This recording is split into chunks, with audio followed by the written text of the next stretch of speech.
वालेकुम। Standard 9 subject maths lesson number 9। आज से हमारा नया लेसन स्टार्ट होगा जिसका नाम है समांतर बाजू चतुष्कोण अने त्रिकोणा क्षेत्रफल। उर्दू में जिसको हम कहेंगे मुसल्लस और मुतवाज़िल अज़ला के रकबा। मुसल्लस और मुतवाज़िल अज़ला के रकबा। अब इसके अंदर समांतर बाजू चतुष्कोण यानी कि लेसन नंबर 8 में ये तमाम के तमाम बातें जो चार जिलाई है, जिसको हम चार जिलाई कहते हैं, वो तमाम के बारे में मैंने आपको जानकारी दे दी थी कि मैंने बताया था कि जो हमारे पास चार जिलाई है वो कितने किस्मों के होते थे। मुनहरिफ चार जिलाई होता था। इसके अलावा समलम जिसको हम गुजराती में बोलते हैं, समांतर बाजू चतुष्कोण जिसको हम क्या बोलते हैं, मुतवाज़िल अज़ला चौकोर। फिर इसके अलावा पतंग का मैंने बताया था। ये तमाम के बारे में मैंने आपको जानकारी दे दी थी और बहुत कुछ मैंने लेसन नंबर 8 में आपको सिखा दिया था। यहाँ तक कि इसकी जो 7 शर्तें थी ये भी मैंने आपको लिखवा दी थी। अब आज हम देखेंगे कि समांतर बाजू चतुष्कोण अने त्रिकोणों क्षेत्रफल मुसल्लस और मुतवाज़िल अज़ला के रकबा किस तरह से देखेंगे। तो फर्ज करो कि मेरे पास एक है समबाजु चतुष्कोण जिसको हम कहेंगे मुअय्यन चार जिलाई। फर्ज करो कि मेरे पास एक है समबाजु चतुष्कोण जिसको हम कहेंगे मुअय्यन चार जिलाई। तो मान लो कि मेरे पास ये एक है, इसका नाम मैंने दिया ए, बी, सी और डी। अब सबसे पहले कि जो मेरा एसी है, इसे भी आपको पता होगा कि एसी में कोई एसी क्या कहलाएगा, मेरा वितर कहलाएगा। क्या कहलाएगा, मेरा वितर। ये भी मैंने आपको 8वें लेसन में समझा दिया था। दूसरा मेरे पास है बीडी है। तो अगर मेरे को इसका रकबा मालूम करना हो तो मेरा जाब्ता क्या लगेगा, 1/2। क्या लगेगा मेरा 1/2 पहला वितर और दूसरा वितर। क्या रखेगा मेरा पहला वितर ज़रब दूसरा वितर। वितर को गुजराती में बोलेंगे विकर्ण। तो ए सी मेरा वितर है और दूसरा मेरे पास क्या है, बी डी है। अब चार जिलाई किसको कहते हैं, तो ये भी मैंने आपको समझा दिया था कि चार जिलाई कहने के सामने जिस चार जिलाई के आमने सामने के जो अज़ला है वो मसावी है यानी कि मुतवाज़ी है, तो वो क्या कहलाएगा, चार जिलाई मुअय्यन कहलाएगा, यानी कि चार जिलाई वो कहलाएगा। अब इसकी खुसूसियत देखी थी हमने कि मुतवाज़िल अज़ला चौकोर की खुसूसियतें सब हमने देखी थी। तो अब इसके अलावा देखो कि मान लो कि मेरे पास ये 4 है और ये 3 है। अब इसके इवज के अंदर मेरे पास एक दूसरा है समांतर बाजू चतुष्कोण। क्या है मेरे पास, समांतर बाजू चतुष्कोण। तो समांतर बाजू चतुष्कोण मेरे पास है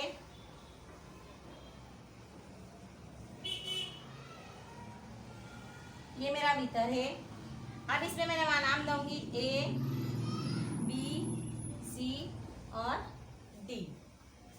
तो ये दोनों एक दूसरे के मुतवाज़ी होए, यानी कि ए बी का माप यहाँ 4 है तो मेरा यहाँ कितना होगा, ए डी का माप कितना होगा, 4 होगा।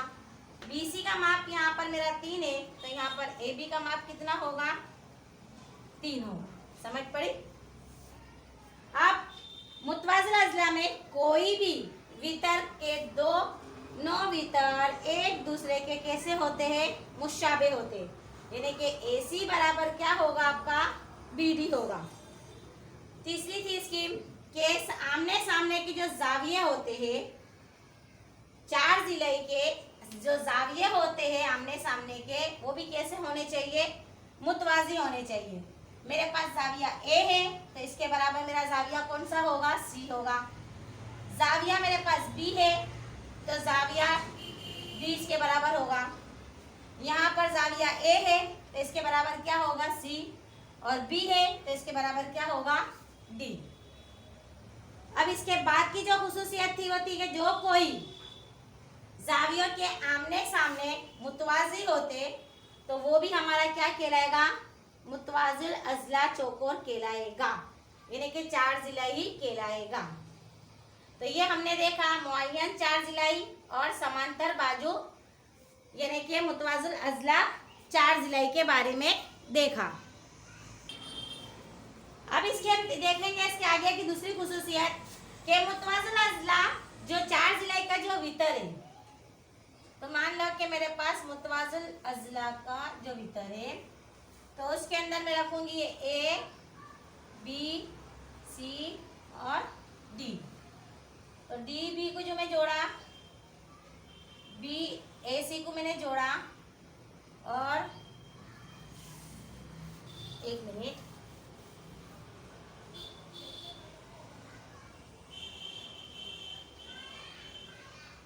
नाम मैं दूंगी ए बी सी और डी। तो मैं डी बी को जोड़ती हूँ और ए सी को जोड़ती हूँ। अब मैंने इससे पहले बताया था कि ए सी बराबर डी बी होता है, लेकिन यहाँ पर फर्ज करो कि जो नुक्ता मेरा एम है, तो जो मेरे जो दो भीतर है, एक है मेरे पास ए सी और जो दूसरा है बी डी, ये एक दूसरे को तनसीफ करते हैं। क्या करते हैं, तनसीफ करते हैं। तो तनसीफ करने का नाम मैंने क्या दिया है, उसका एम दिया। तो मुतवाजिल अजला चौकोर के भीतर अगर एक दूसरे को तनसीफ करते हैं तो उससे जो बनने वाले जाविया होंगे वो भी कैसे होंगे, मुतवाजी होंगे। कैसे होंगे, मुतवाजिल अजला के होंगे। तो यहाँ पर देखेंगे हम कि देखो इसके अलावा उसके जो भीतर है तो ए एम बराबर सी एम होगा और बी एम बराबर डी एम होगा। ये भी मैंने लेसन नंबर 8 में आपको बताया था। अब इससे जो बनने वाले जाविये है वो जाविये भी हमेशा 90 के ही होंगे। कितने के होंगे, 90 के होंगे। ये जो जाविये दिखते हैं हमारे पास कौन सा है, पहला आएगा डी एम सी, तो ये भी 90 का ही होगा। और अगर हम ये देखेंगे कि डी सी बी देखेंगे तो वो भी हमारा 90 का होगा, कायमतुल जाविया ही बनेगा। और तीसरा जो हम देखेंगे कि डी एम ए, तो ये भी हमारा जो होगा वो 90 यानी कि जाविया कायमा होगा। और डी ए बी देखेंगे तो वो भी हमारा जाविया कायमा होगा। यानी कि मुतवाजिल अजला चौकोर के यानी कि चार जिले के भीतर एक दूसरे को क्या करते हैं, तनसीफ करते हैं। दुभागे छे मैंने से पहले ही आपको बता दिया था, फरमाइश जो सिखाया था जब, तो तनसीफ करते हैं। अब इसके बाद देखेंगे हम कि मुतमासिल अशकाल। तो मुतमासिल अशकाल किसको कहते हैं और उसका जाब्ता हम वो दोनों के अंदर का जो रकबा है वो किस तरह से काटेंगे। अब हम देखेंगे मुतमासिल अशकाल देखेंगे कि मैं मान लो कि मेरे पास मुतमासिल अशकाल किसे कहते। तो ये भी मैंने आपको 8वीं में, अरे सॉरी लेसन नंबर 8 में और 7 में सिखाया था, मुसल्लस के बारे में बताया था कि मुतमासिल अशकाल किसे कहते हैं। उसकी तारीफ भी मैंने आपको लिखाई है, दोनों के अंदर डिफरेंस भी मैंने फर्क भी आपको लिखाया है। तो मुतमासिल अशकाल यानी कि एक रूप आकृति। फर्ज करो कि मेरे पास एक मुस्ततिल है, क्या है मेरे पास, एक मुस्ततिल, और इसका नाम हम ले देंगे ए। और जो दूसरी है मेरे पास वो मुअय्यन यानी कि चौरस, इसका नाम मैं दे दूंगी बी। दो तस्वीरें, अब इसका 4 और ये 9, यहाँ पर मैं दूंगी 6 और 6। अब अगर हम देखेंगे कि इसका रकबा हमको मालूम करना है तो हमारे को जाब्ता पता है कि मुस्ततिल का रकबा बराबर क्या होता है, लंबाई ज़रब चौड़ाई। तो लंबाई मेरी कितनी है, 9 है, और चौड़ाई कितनी है मेरी, 6 है।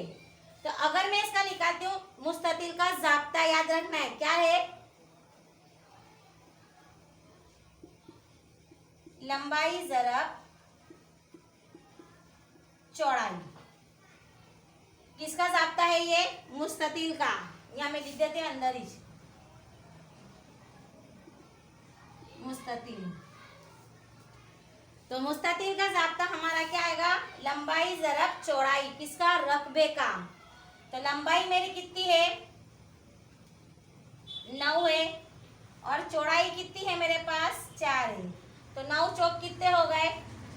36 हुए। अब हमारे पास ये क्या है? मुरब्बा, जिसको हम कहेंगे मुअय्यन। चलो मैं मुरब्बा ही आपको लिख देती हूँ। तो मुरब्बे का ज़ाब्ता हमारा क्या होता है? लंबाई ज़रब लंबाई, लंबाई ज़रब लंबाई। ये मेरा 6 है और ये भी मेरा 6 है, तो 6 छम 36। देखो दोनों का रकबा निकला कैसा? यकसा निकला, लेकिन दोनों की जो आकार है, यानी कि जिसकी दोनों की जो शक्ल है और इनका जो कद है वो कैसा है? अलग अलग है। फिर भी ये दोनों एक दूसरे के क्या कहलाएंगे? मुतमासिल कहलाएंगे, क्योंकि इसका जवाब भी मेरा 36 आया और मुरब्बे का जवाब यानी कि मुअय्यन का भी आया, समबाजु चतुष्कोण का भी मेरा क्या आया? 36 आया। इसलिए ये दोनों मुस्ततिल और मुरब्बा एक दूसरे के क्या कहलाएंगे? मुतमासिल कहलाएंगे। अब इसके आगे में देखेंगे कि मुसल्लस चार ज़िलाई का रकबा। चलो फर्ज करो कि मेरे पास एक 4 ज़िलाई है। अब ज़ाब्ता याद रखना है हमको। मेरा नाम है ए, या दिया है बी, सी और डी। अब ए सी मेरा क्या कहलाया?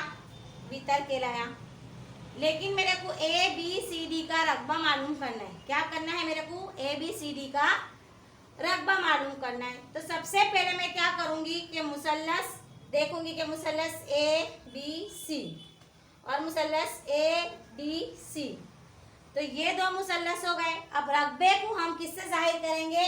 ए आर से। किससे जाहिर करेंगे? A R. किससे जाहिर करेंगे? एरिया। ए आर का मतलब होता है रकबा, इसका जो निशानी है। अगर हमको रकबा नहीं लिखना है तो मैं यहाँ लिख सकती हूँ कि रकबा ए बी सी। तो यहाँ रकबा लिखा और मैं यहाँ लिख दूंगी ए बी सी। उर्दू में नहीं लिखना है तो हम ए आर लिख सकते हैं, ये इसका निशानी है ए आर। तो अब अगर मेरे को ए बी सी डी का रकबा मालूम करना है तो मैं सबसे पहले अगर मालूम करना है तो मैं इसके निशानी में क्या लिखूंगी? ए आर बराबर A B C D, right. और अगर मेरे को लिखना है, मेरे पास दो मुसल्लस है, ए बी सी डी नहीं है, लेकिन मेरे पास कितने मुसल्लस बनते? 2 बनते। तो दोनों को मिलाकर अगर मैं बनाती हूँ तो देखो कौन सा बनेगा? तो A R A B C plus A R कौन सा बनेगा? C D A. C D A is equal to किसका रकबा निकलेगा मेरा? ए आर बराबर ए बी सी डी। ये दोनों मुसल्लस को मैं मिला दूंगी तो मेरा क्या बन जाएगा? A B C D. तो ये हमको ज़ाब्ता याद रखना है और इसका निशानी हमको याद रखनी है। अब इसके बाद हम नेक्स्ट देखेंगे, जो मिसाल हम हल करेंगे वो नेक्स्ट पीरियड में हल करेंगे।